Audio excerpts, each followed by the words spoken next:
함께 나누도록 하겠습니다. 우리 주위를 좀 돌아보시면서 반가운 미소로 인사 한번 하도록 하겠습니다. 참 잘 오셨습니다. 네, 참 잘 오셨습니다. 참 잘 오셨습니다. 우리 이렇게 한 번 더 인사하겠습니다. 주님 안에서 사랑합니다. 축복합니다. 주님 안에서 사랑하고 축복합니다. 우리가 교회를 생각할 때 떠올리는 이미지가 뭔가가 참 중요한 것 같습니다. 여러분, 교회를 떠올리게 되면 뭐가 먼저 연상이 되십니까? 네, 연상이 좀 되셔야 되는데 여러 가지가 아마 있을 겁니다. 그 중에 유독 공통적으로 떠올려지는 거 하나는 뭐냐면, 교회하면 함께 모이는 그 모임 또는 예배, 이런 거 분명히 떠올릴 겁니다.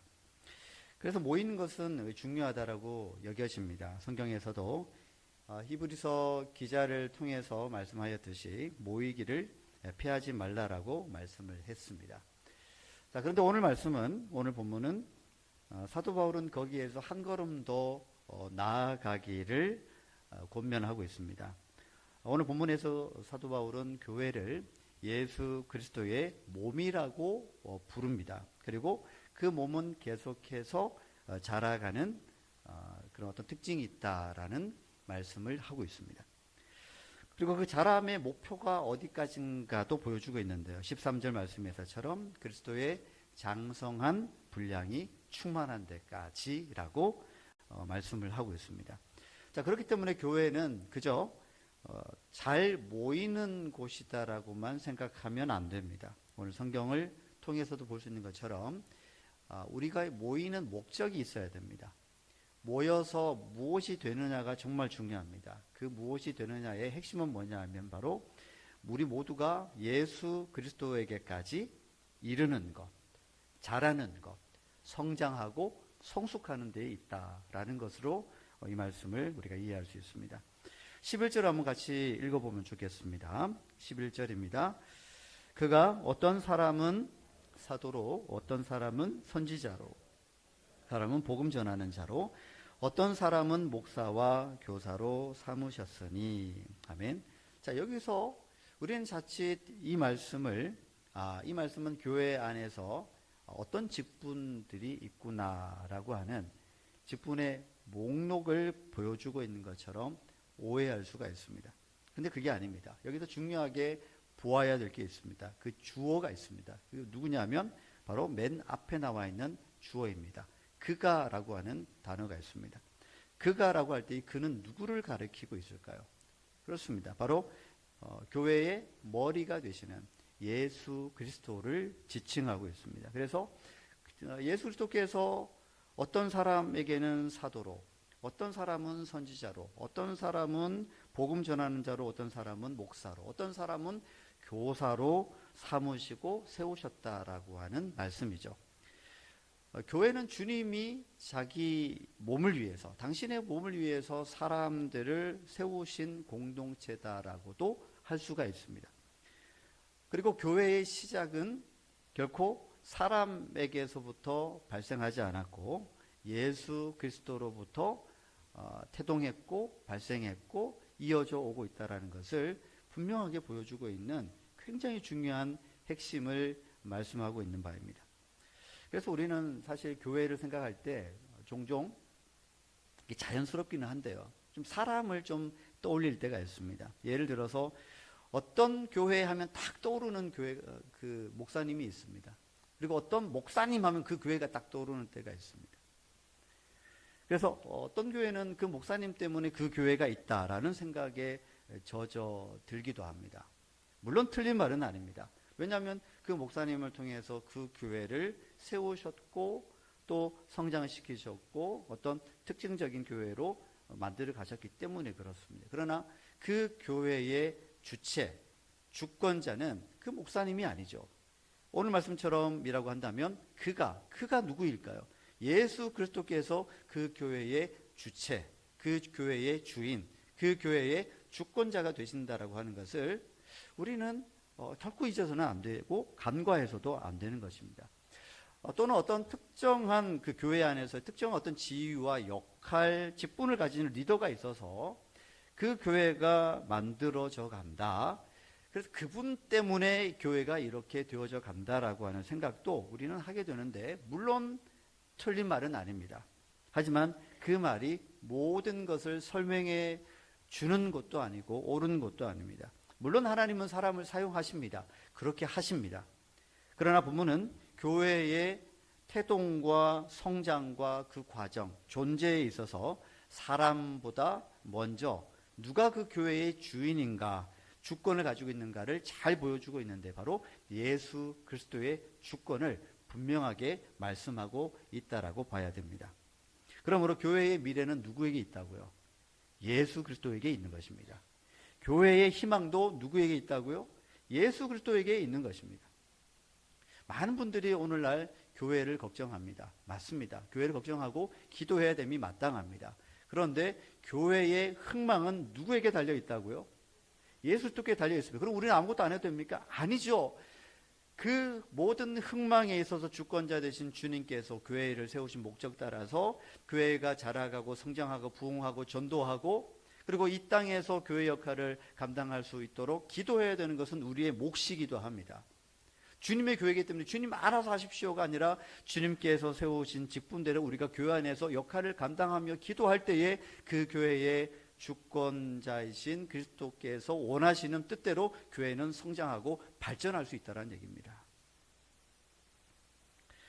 그리고 그 주님께서 교회를 세우실 때 사람들에게 직분을 주시고 세우신 목적을 말씀하고 있는데 12절입니다. 12절을 우리 같이 한번 읽어보겠습니다.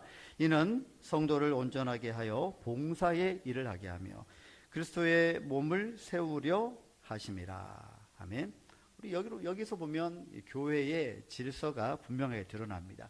주님께서 세우신 직분자들, 이렇게 사명자, 사역자들이라 하죠. 그 역할은 다수의 성도들을 대표해서 또는 대신해서 여러 가지 사역들을, 역할들을 감당한다라고 하는 게 아닙니다. 사명자들, 직분자들, 사역자들의 역할은 성도를 온전하게 하는 것이다 라는 데에 우리가 방점을 찍어야 됩니다. 그리고 실제로 봉사의 일을 하게 되고요, 또 그리스도의 몸을 세워가는 그런 것에 그 역할, 그 직분, 그 사명의 사역의 목적이 있다라고 하는 것입니다. 교회는 몇몇 일부의 사람들이 대부분의 사역을 다 하고 나머지는 구경하는 구조가 되어져 간다면 건강한 교회 구조가 아닙니다. 가장 이상적인 교회의 모습은 교회 안에서 어떤 분들은 가르치고 어떤 분들은 또 뒤에서 남모르게 섬기기도 하고 어떤 분들은 묵묵하게 기도하시는 분들이 계시고 어떤 분들은 또 그리스도를 닮은 그 성품으로서 공동체를 분열도 있을 수 있고 갈등이 있을 수도 있겠지만 그 가운데에서도 그 예수 그리스도를 닮은 그 성품으로 그 공동체를 단단하게 지지하고 붙드는데 쓰임받기도 합니다. 어떤 분들은 말할 수 없는 아픔과 상처 가운데 있으면서도 주일마다 주님 앞에 나와서 그 예배의 자리를 고수하며 그 믿음의 싸움을 계속해 나가는 분들도 있습니다. 그러니 다 중요합니다.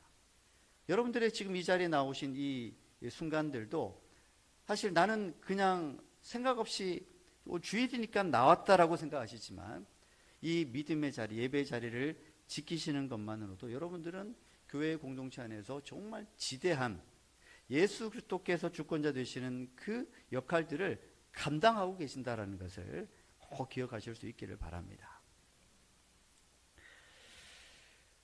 이 모든 신앙의 모습을 통해서 주님께서는 교회를 세워 가시고 만들어 가신다는 말씀이죠. 이에 대해서 사도 바울은 16절에서 이렇게 전하고 있습니다. 16절 같이 한번 읽어보도록 하겠습니다.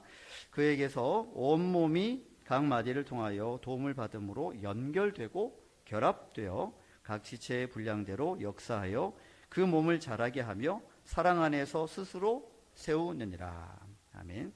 주님께서는 각 지체에게 허락한 분량들이 있는데 그 분량대로 일하게 하심으로, 그 역할을 감당하게 하심으로 당신의 몸, 예수 그리스도의 그 몸이신 교회를 세워 가신다라고 하는 말씀입니다.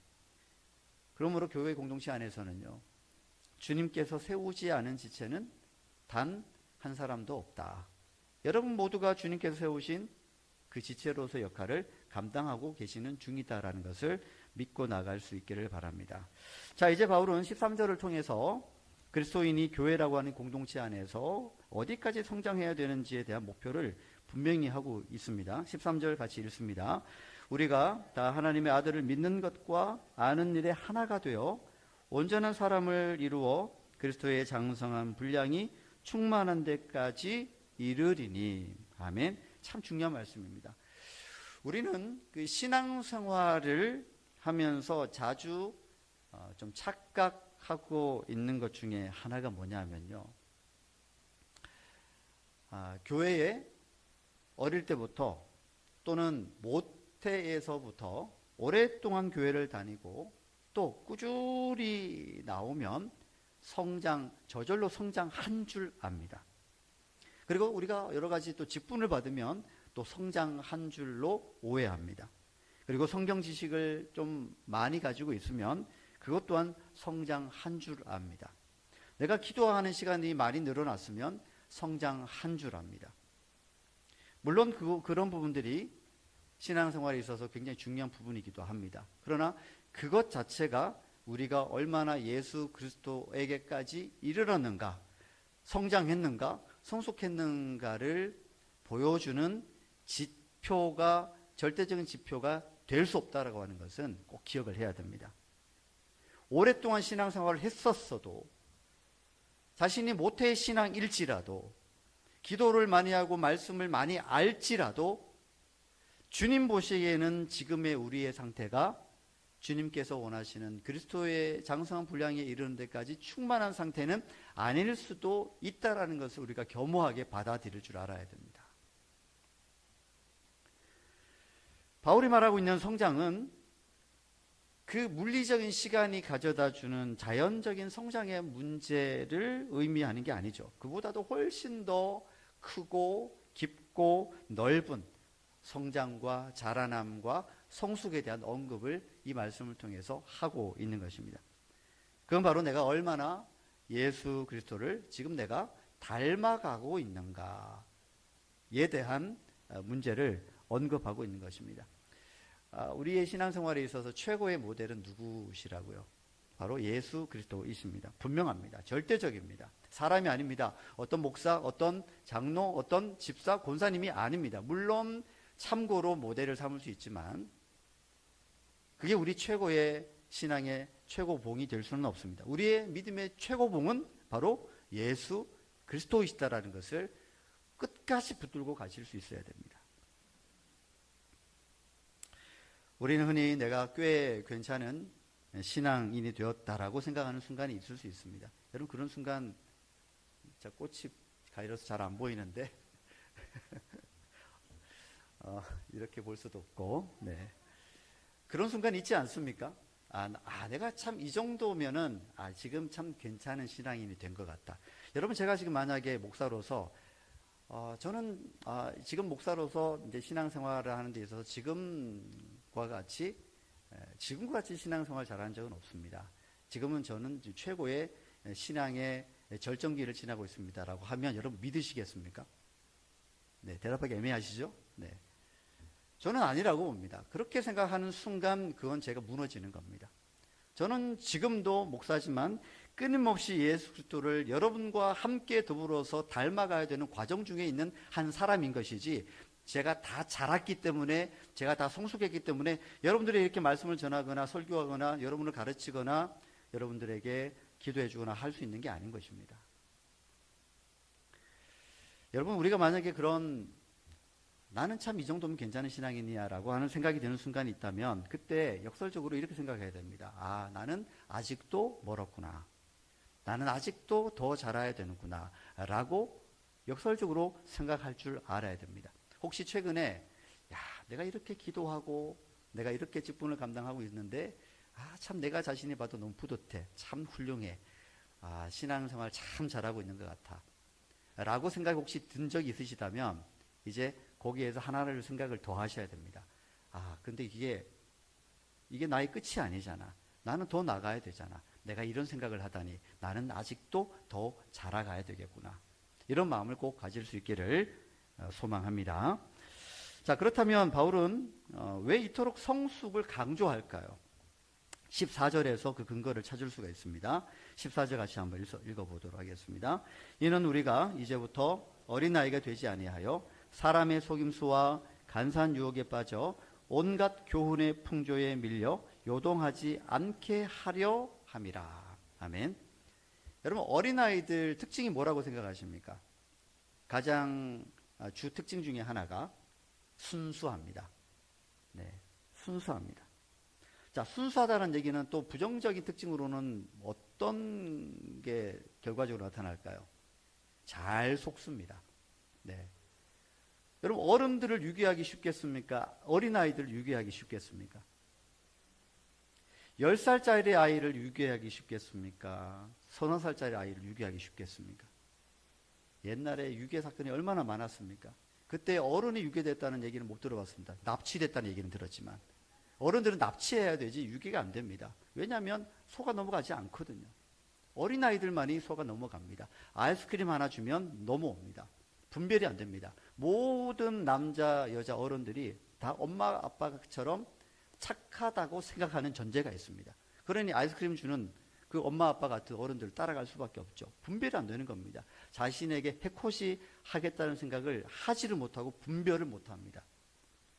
어린아이가 그렇다는 얘기죠. 그러니 영적으로도 그렇습니다. 어린아이와 같이 미성숙하게 되면 우리는 쉽게 속아 넘어가고요. 그리고 유혹에 빠질 수 있고요. 온갖 교훈, 이 세상의 풍조에 그렇게 빠져서 흘러갈 수 있는 연약함 속에 있다는 것을 알아야 됩니다. 그러니 우리는 뭘 해야 된다고요? 끊임없이 성장하고 어른이 되어져 가야 됩니다. 이 말씀은 지금 이 시대에도 유효합니다. 요즘 인터넷에 들어가 보면요, 소위 신앙 콘텐츠가 얼마나 많은지 모릅니다. 다 보기도 힘듭니다. 근데 조심해야 되는 콘텐츠들이 꽤나 있습니다. 조심해야 됩니다. 분별해야 됩니다. 자극적인 콘텐츠들이 꽤나 많이 있고요. 또 복음적이지도 않고 성경적인 근거도 없는 콘텐츠가요, 복음의 탈을 쓰고 믿음이라고 하는 탈을 쓰고 돌아다닐 때가 있습니다. 이거 어떻게 분별해야 될까요? 어른이 돼야 분별할 수가 있습니다. 어린아이가 되면 이런 풍조에 쓸려 다닐 수밖에 없는 것입니다. 성숙한 사람들은요, 이 정도는 딱 보면 분별이 됩니다. 아, 이거 봐서는 안 되겠구나.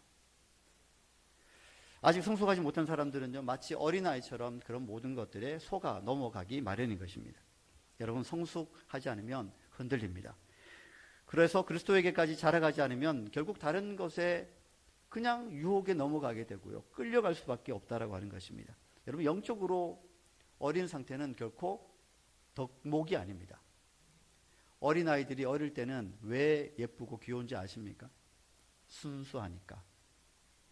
그런데 그 어린 아이의 상태에 머물고 몸만 자란다면 나중에 그런 사람들 보고 우리가 뭐라고 얘기하죠? 몸은 분명히 어른인데 아이같이 생각하고 아이같이 행동하고 아이같이 말하면 우리가 뭐라고 얘기하죠?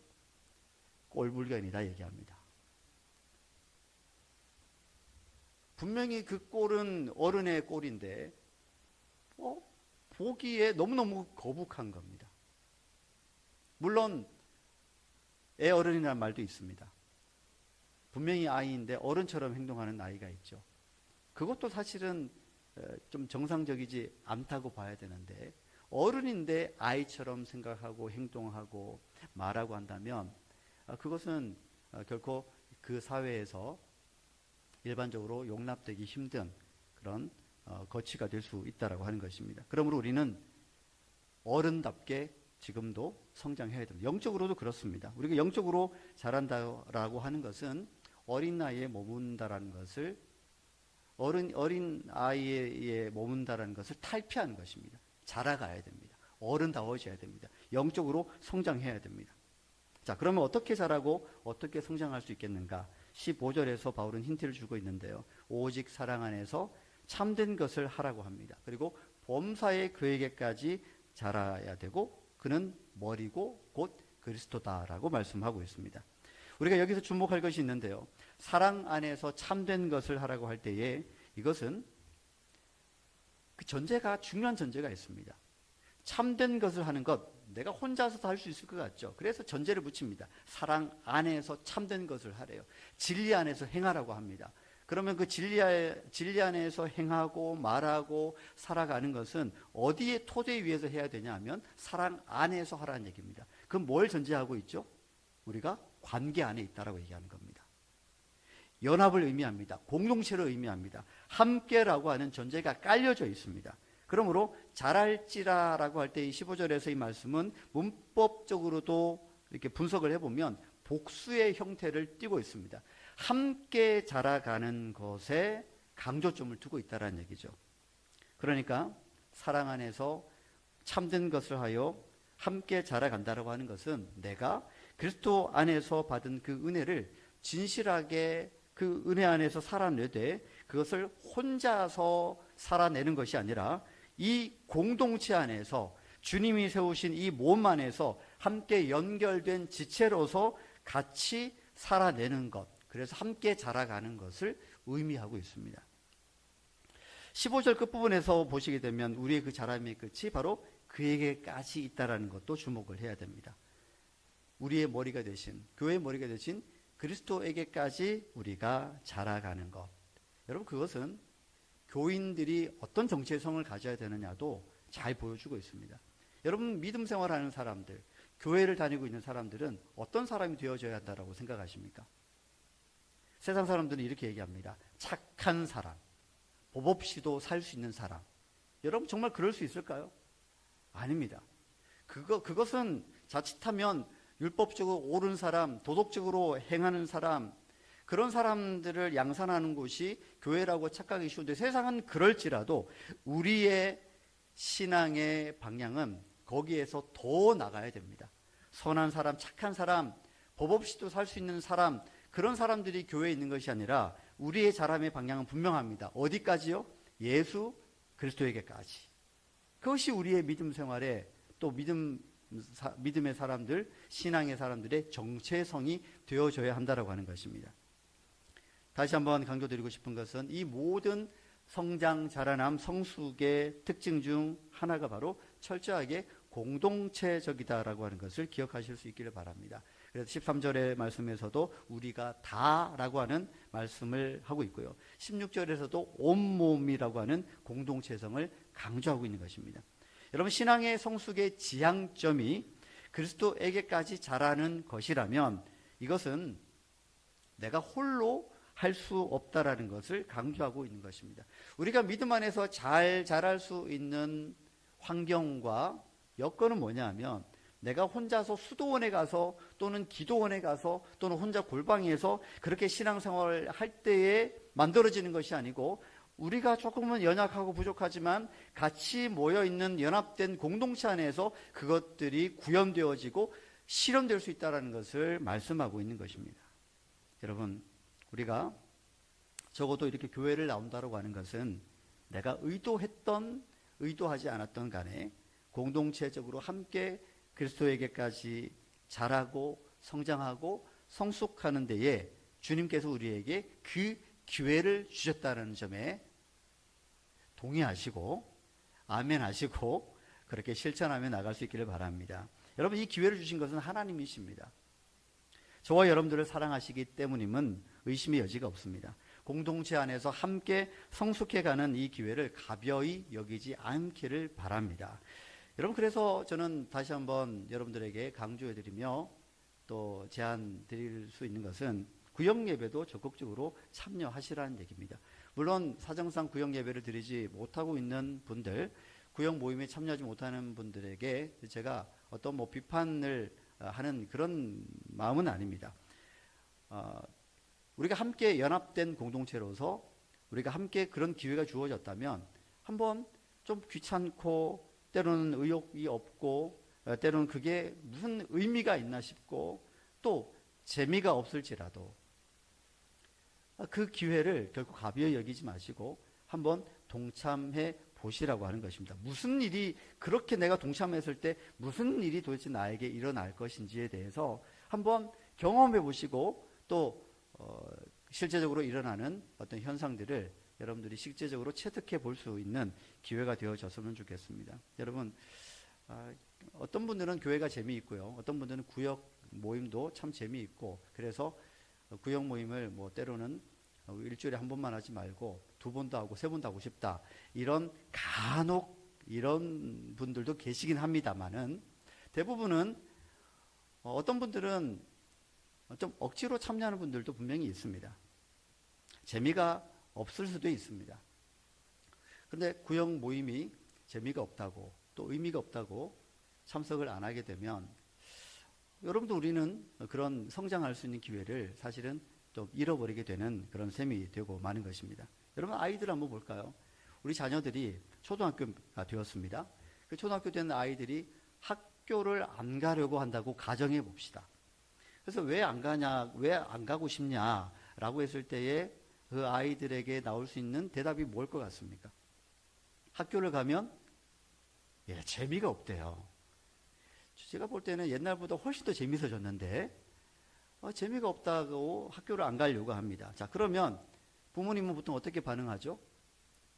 어떻게 반응해야 될까요? 재미가 없어. 에휴, 재미없는 학교를 왜 가니? 그래, 가지 마. 정상적인 부모일까요? 네, 우리 흔한 말로 정신없는 부모죠. 어떻게 그렇게 할 수 있습니까? 어떻게든 설득합니다. 재미가 없어도 학교는 가야 되는 거야. 학교를 왜 보내려고 할까요? 그럼에도 불구하고. 학교를 가는 의미도 없고, 보람도 없고, 의욕도 없고, 가면 맨날 꼴찌나 하고, 친구들도 별로 재미없고. 그런데 뭐하러 학교를 그렇게 굳이 보내려고 할까요, 우리들은? 왜냐하면, 그렇게라도, 억지로라도 학교에 가야 이 사회에서 살아가는 데에 필요한 소양과 덕목과 교양과 최소한의 지식을 거기에서 익힐 수 있기 때문에, 그렇기 때문에 보내는 겁니다. 여러분, 우리가 교회를 나오는 거, 어떤 분들은 재미가 있을 수 있고 의미가 있을 수 있지만, 어떤 분들은 그냥 마지못해서 나올 수도 있습니다. 마지못해서 오늘 이 자리에 나오신 분이 계시다면 참 잘하신 겁니다. 그렇게라도 해야지 우리가 믿음으로 성장할 수 있는 기회를 억지로라도 갖게 되는 것입니다. 근데 이 자리에 나오지 못하시는 분들은 사실 좀 안타깝습니다. 억지로라도 나오셨으면 좋겠습니다. 모든 분들이 말씀을 기대하고 찬송하기를 즐거워하고 섬기기를 즐거워하면서 나오면 너무너무 좋겠지만 다 그렇지 못하잖아요. 그럼에도 불구하고 이 자리에 나와서 예배를 드릴 수 있다라고 하는 것은, 그런 기회를 우리가 가지는 것에 우리가 잃어버리지 않았다, 상실하지 않았다는 점에서 안도감이 있고요. 이것들이 하나의 기초가 되어졌으면 좋겠습니다. 여러분 또한 주일 예배만으로 만족하지 않기를 바라고요. 구역에도 여러분 잘 소속이 되어져서 함께 나아갔으면 좋겠습니다. 여러분, 공동체는 함께 성장하는 곳입니다. 우리 교회, 본계교회 성도님들이 모두가 이토록 함께 성장하고 성숙해 나가는 것에, 함께 자라는 것에 이것이 참 의미 있구나, 참 보람되구나 라는 그 맛을, 영적인 맛을 봤으면 참 좋겠습니다. 어떤 때는 하나님께서 우리를 자라게 하시는 방식이 때로는 참 불편할 때가 있습니다. 하나님은 생각보다 자주 나와 참 다른, 성격도 다르고 생각도 다르고 가치와 태도도 다른 그런 사람들을 통해서 우리를 자라게 하시는 것을 경험하게 됩니다. 여러분, 예를 들면 부부가 그렇습니다. 부부는 서로가 참 잘 맞을까요? 네. 세상에서 가장 안 맞는 두 사람이 있다면 부부일 것입니다. 공통적으로 보면 부부가 대부분 성격 검사 같은 거 객관적으로 해보잖아요. 참 다릅니다. 외향적인 사람과 내향적인 사람이 서로 좋다고 만납니다. 말이 많은 사람과 말이 일수가 적은 사람이 서로 다른 데 만나서 결혼을 합니다.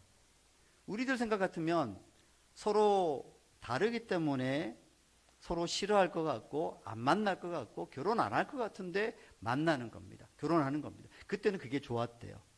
결혼하고 보니까 그때 내가 왜 못 알아봤을까? 그럽니다. 콩깍지가 이제 벗겨지는 것이죠. 그런데 여기에 중요한 결혼의 신비가 있습니다. 서로가 다르잖아. 남편이 다르고 아내가 다르고. 남편과 아내는 일단은 그 성별적으로도 일단은 출발점이 너무너무 다릅니다. 언어가 다릅니다. 그런데 그 두 사람이 1년이라는 시간을, 5년이라는 시간을, 10년이 지나고 30년이 지나고 50년이 지나면 그 길이만큼 그 사람과의 나의 차이, 그 다름으로 인해서 내가 그만큼 그 성장하고 자라가는 성숙의 경험을 할 수가 있는 것입니다.